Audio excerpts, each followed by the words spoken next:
السلام علیکم ورحمۃ اللہ۔ آج چھوٹا منہ اور بڑی بات۔ آج جو بات میں کرنے لگا ہوں، اس کرنے سے پہلے میں نے اللہ سے دعا کی اور بہت اس سلسلے میں بیٹھ کے میں نے مراقبہ کیا، اپنے اندر بہت زیادہ سوچا۔ مجھے اس بات کا بھی اندیشہ تھا کہ ہمارے جو علماء ہیں وہ پتہ نہیں اس بات کو کیسے لیتے ہیں، اور دوسری بات یہ ہے کہ ہماری سیاسی حکومتیں جو ہیں وہ اس بات کو کتنی اہمیت دیتی ہیں۔ لیکن میں یہ سمجھتا ہوں کہ مجھے یہ جو بات آپ سے کرنی ہے، یہ بات کرنے کا بھی وقت ہے اور اس کو کرنا بہت ضروری ہے۔ دوبارہ میں کہوں گا کہ یہ چھوٹی منہ اور بڑی بات ہے۔ دیکھیے، اللہ تعالیٰ نے ہر خیر کے اندر سے نا، ہر یعنی جو مصیبت ہوتی ہے، ہر چیلنج ہوتا ہے نا، اس میں کوئی نہ کوئی خیر رکھی ہوتی ہے۔ ابھی یہ دنیا میں یہ جتنا فساد مچا ہوا ہے، اور ایران اور اسرائیل کی جو جنگ ہو رہی ہے، اور اس سے پہلے مسلمان ملکوں کے ٹکڑے جیسے کیے گئے، ان کے بلاک بنائے گئے۔ آپ نے دیکھا عراق کے ساتھ کیا ہوا، آپ نے دیکھا لیبیا کے ساتھ کیا ہوا، آپ نے دیکھا کویت کیسے انویڈ ہوا، پھر سوڈان میں ادھر دیکھیں کیا ہو رہا ہے، اور جو اور افریقہ کے مسلمان ممالک ہیں وہاں کیا ہو رہا ہے، اور پھر اب یہ جو ہے ایران ہے، افغانستان کے اندر کیا ہوا آپ دیکھیے، اور پھر اب یہ ایران اور اسرائیل کی ہو رہی ہے۔ اور تھوڑی دیر پہلے میں نے دیکھا ہے کہ امریکہ نے انٹینشن شو کیا ہے کہ وہ ڈائریکٹ ایران پر حملہ کرے گا۔ میرا نہیں خیال کہ امریکہ، جس کا صدر ایک بہت بڑا تاجر ہے اور ایک سوداگر ہے اور ایک بزنس مین ہے، وہ جذباتی لحاظ سے دور کرے گا کہ اوئے تم نے ہمارے دوست پہ حملہ کیا، ہم تم پر حملہ کریں گے۔ وہ میرا نہیں خیال کہ وہ اس طرح کی بات ہوگی۔ اگر وہ حملہ کرے گا تو وہ روس اور چائنا کو کانفیڈنس میں لے کے کرے گا، حملہ کرے گا،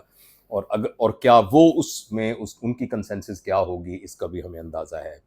تو ایسی صورت میں بہرحال یہاں جو کچھ بھی ہونے جا رہا ہے، ہم اس میں سے اچھائی کیا نکالیں؟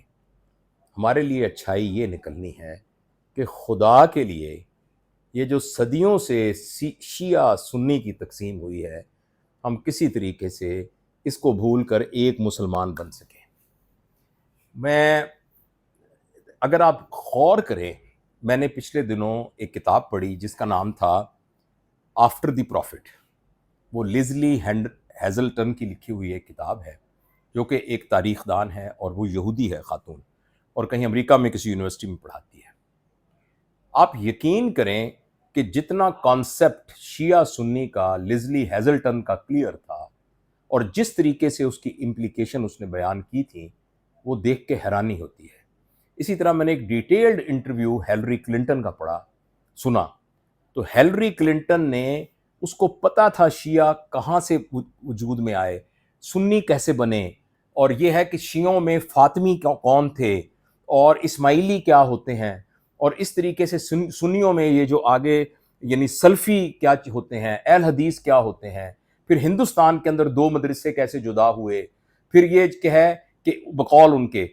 ہمارے نزدیک تو ایسا نہیں ہے، کہ مسلمانوں کا ایک فرقہ جو ہے وہ مرزیت کیسے بنی۔ تو نبی کریم صلی اللہ علیہ وسلم کو آخری نبی نہ ماننے کی وجہ سے ہم تو ظاہر ہے ان کو مسلمان نہیں سمجھتے۔ تو میرے پیارے دوستو، یہ جو ہمارے یہ لوگ ہیں نا، سارے جو پوری دنیا والے، وہ سارے کے سارے اپنی طاقت، اپنی تجارت، اپنی حکومت، اپنے تسلط کے لیے لوگوں کے ویک پوائنٹس ڈھونڈتے ہیں، اور ان ویک پوائنٹس کی بنیاد کے اوپر پھر ان کو سپلٹ کرتے ہیں۔ اور آپ میسولینی کی کتابیں پڑھ لیں، آپ بڑے جتنے یہ سب لوگ تھے ان کی پڑھ لیں، حتیٰ کہ آپ جو ہے ابن خلدون کا سارا جو ہسٹری پڑھ لیں، تو جتنی بھی دنیا کے اندر بڑی حکومتیں آئی ہیں، انہوں نے ہمیشہ آ کے لوگوں کو ڈیوائیڈ کیا ہے، اور ڈیوائیڈ کر کے ان کی جو پاورز اور پوٹینشلز ہیں ان کو ہاریزونٹل کر دیا، ورٹیکل کی بجائے۔ اب مسلمانوں کی جتنی پاورز ہیں وہ ساری ایسے کر کے ہاریزونٹل کر دی ہیں، اور وہ ایک دوسرے کو نیگیٹ کرتے ہوئے جو ہے نا مائنس اور زیرو کی طرف جا رہی ہیں۔ یہ وہ ٹائم آ گیا ہے کہ جب نئی نسل جو ہے وہ ڈیپ اپنا خدا کے لیے ٹائم ٹک ٹاک اور فضولیات اور اس طرح کی سپرفیشل قسم کی انفارمیشن کو نالج سمجھتے ہوئے اس پہ اپنا وقت برباد کرنے کی بجائے خدا کے لیے کتابوں کو کھولیں، خدا کے لیے قرآن پاک کو اصل مفہوم کے ساتھ پڑھیں عربی زبان کے اندر، خدا کے لیے سیرت النبی کو پڑھیں، اور اسوہ نبی کرم صلی اللہ علیہ وسلم کی اسٹڈی کریں۔ اس کے علاوہ جو کمپیریٹیو فلسفیز ہیں، اور جو کنٹمپریری فلاسفیز دنیا میں چل رہی ہیں، پازیٹیوزم کیا تھا، پوسٹ پازیٹیوزم کیا تھا، اس کے بعد یہ کولونیلزم کیا تھا، نیو کولونیلزم کیا ہے، یہ ساری کی ساری دنیا میں جو ایک ٹائم لائن کے اندر ہسٹری چلی ہے، اس ہسٹری کو خدا کے لیے نوجوان پڑھیں، اور پڑھ کے، اور آج کل تو بہت آسان ہو گیا ہے، آڈیو بکس اویلیبل ہیں، چیزیں اویلیبل ہیں، اور خدا کے لیے اپنے اس تعصب کو جو ہم سب کے اندر پری کنڈیشن کر کے ڈال دیا گیا ہے، بغیر ہمیں پتہ کہ شیعہ کے بچے کو نہیں پتا کہ وہ کیوں سنی غلط ہیں، اور سنیوں کو بچوں کو یہ نہیں پتا کہ شیعہ کیوں غلط ہیں اور کس جگہ پر غلط ہیں۔ اور دوسرا، میں بہت ہی ہاتھ جوڑ کے ہمارے جو علماء کرام ہیں، میں ان سے گزارش کرتا ہوں کہ خدا کے لیے اب جو ہے مدرسوں میں، اسکولوں میں، گھروں میں ہم توڑنے والی گفتگو کو ختم کریں۔ خدا کے لیے ہم یہ آپس میں توڑ والی گفتگو کو ختم کریں۔ ہر وہ شخص جو خدا کو وحدہ لا شریک ایک مانتا ہے اور اپنا مالک، خالق، رازق مانتا ہے، ہر وہ شخص جو نبی کریم صلی اللہ علیہ وسلم کو آخری نبی مانتا ہے اور ان کے لائے ہوئے اسوہ کو زندگی گزارنے کا بہترین طریقہ سمجھتا ہے، اور ہر وہ شخص جو موت کے بعد کی زندگی میں اللہ کے سامنے پیش ہونے کو مانتا ہے، اس کے بعد جو جتنی اور باقی باتیں ہیں، پیریفری میں باتیں ہیں، ہاتھ کیسے نماز پڑھ کے کرتا ہے، ہاتھ کھول کے پڑھتا ہے، اتحیات میں انگلی کو کیسے کرتا ہے۔ اچھا، اس کے علاوہ ایک بات میں اور بہت فرینکلی کروں گا کہ آج سے 1200 سال پہلے، 1300 سال پہلے ہمارے جو بزرگ تھے، ان کے درمیان میں جو ڈفرنس آف اوپینینز آئے، اور اس کے بعد ایک خون ریز جنگیں بھی ہوئی، اس کے بعد جو ہے ایک بہت ہی تکلیف دہ صورتحال ہوئی، ہم اس معاملے کو اللہ کے، میں دیکھیں ہاتھ باندھ کے، میں بہت ہی عاجزی کے ساتھ بالکل چھوٹا منہ بڑی بات پھر کہتے کر رہا ہوں کہ اس کو ہم آپ کے دل میں کسی کے بارے میں، کسی شخص کے بارے میں، کسی اور یعنی بڑے کے بارے میں آپ کے دل میں جس قسم کے بھی خیالات ہیں، کیا ضروری ہے کہ اس کے 1200 سال کے بعد آنے والے لوگوں سے لڑائی اس بات پر کی جائے؟ اس معاملے کو اللہ تعالیٰ اپنے انصاف کے تحت، اپنے حکمت کے تحت اس کو اللہ تعالیٰ خود ڈیل کریں گے۔ ہم مہربانی کر کے آپ جس کو جیسا سمجھتے ہیں اپنے دل میں سمجھتے رہیں، مگر اس کے 1200 سال بعد اس کے فالوور اور اس کے درمیان لڑائیوں کی کیا تک بنتی ہے، جس کی وجہ سے ہم ڈیوائیڈ ہوئے ہیں، اور ڈیوائیڈ ہونے کے بعد پھر دنیا کے بلاک بن گئے ہیں۔ کتنی شرم کی بات ہے کہ ہمارے وہ لوگ جو ہم سے لڑتے ہیں، ان سب کو پتہ ہے کہ یہ والی جنگ، کربلا کی جنگ کو دوبارہ سے زندہ کر کے ہم نے پھر جو ہے وہ ان مسلمانوں کو آپس میں لڑانا ہے اور لڑا کے ان کے ٹکڑے کرنے ہیں۔ کربلا کی جنگ ہر انسان کے اندر ہے۔ حق اور باطل کی جنگ ہمیشہ سے ہے۔ حق اور باطل کی جنگ ہمارے اندر موجود ہے، ہمارے اندر حسین ہے، ہمارے اندر یزید ہے۔ ہم اپنے حسین کی مدد کریں، ہم اپنے حسین کے ساتھ کھڑے ہوں،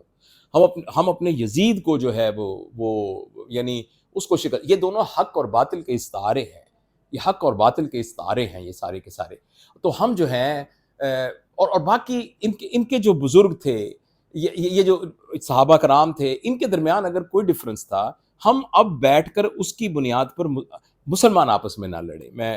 اگین آپ کو ہاتھ جوڑ کے، مجھے اب پتہ ہے اپنی حیثیت کا، نہ میں کوئی مذہبی عالم ہوں، نہ کچھ ہوں، لیکن میں ایک طالب علم ہوں، کتابیں پڑھتا رہتا ہوں، بزرگوں کی محفل میں بیٹھا رہتا ہوں، جوتیاں سیدھی کرتا ہوں بزرگوں کی، ان کے ہاتھ دھلاتا ہوں، وضو کرواتا ہوں ان کو، میں ان کی خدمت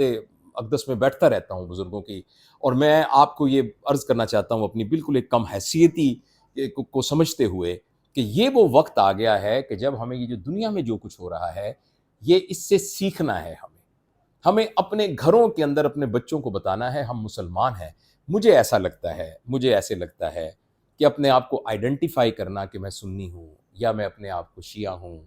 یا میں جو ہوں بریلوی ہوں، یا میں دیوبندی ہوں، یا میں اہل حدیث ہوں، یہ آئیڈینٹیفائی کرنا ہی ایک توڑ، یہ فکرہ ہی ایکچولی ایک توڑ کا فکرہ ہے۔ ہم وہ مسلمان کیوں نہیں ہیں جو نبی کریم صلی اللہ علیہ وسلم کے اسوہ کو لائے ہوئے مسلمان تھے؟ ہم ویسے مسلمان کیوں نہیں ہیں جیسے حضرت ابوبکر رضی اللہ تعالیٰ عنہ، حضرت عمر بن خطاب رضی اللہ تعالیٰ عنہ، حضرت عثمان رضی اللہ تعالیٰ عنہ، حضرت علی رضی اللہ تعالیٰ عنہ کرم اللہ وجہہ، یہ سارے کے سارے جو لوگ تھے، ہم ویسے مسلمان، حضرت بلال جیسے تھے، ہم ویسے مسلمان کیوں نہیں ہیں؟